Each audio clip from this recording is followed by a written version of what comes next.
So here are two key questions that I'm going to focus on throughout my opening statement. Does talcum powder cause ovarian cancer? And did talcum powder use cause aromatase cancer? The two central scientific issues in this case. And there's been a lot of intimation somehow that Johnson & Johnson is just deny, this sort of idea that there's this vast conspiracy, I guess, of Johnson & Johnson and every other company that use talc in this country to hide a risk of ovarian cancer. But when you think about that, when you process and evaluate that evidence, you have to understand that whether cosmetic talc actually does or does not cause ovarian cancer has been studied for decades. There are many, many scientific studies out there. The idea that this is something that's been kept under wraps as some sort of conspiracy, and they actually are alleging conspiracy, it's just not true. Not true at all.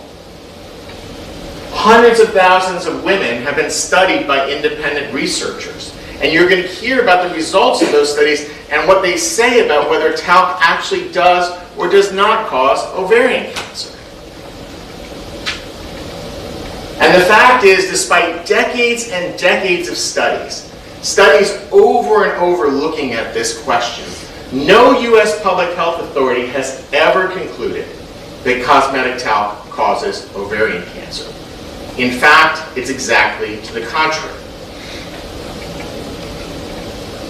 So what does the weight of the scientific evidence show? Not just can I pull language from one study and highlight it, but what does it look like when you consider it all, and you consider it from the perspective of a medical expert? And when you hear about Johnson & Johnson saying that they don't think that talc caused ovarian cancer or they think their product is safe, the reason why they've said that, the reason why they believe that is based on the science and the opinions of the medical community. For example, American Cancer Society.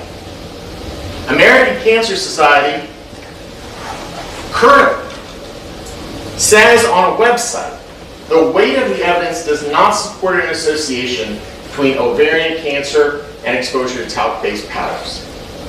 So you're going to be asked about what does the weight of the evidence show? And the American Cancer Society says the weight of the evidence does not support an association between talc and ovarian cancer, the disease we're talking about. What about the National Cancer Institute? The National Cancer Institute also says the data is inadequate to prove what plaintiffs need to prove in this case, which is that talcum powder caused ovarian cancer. And none of this was shown to you or mentioned by the plaintiff's counsel in his opening report.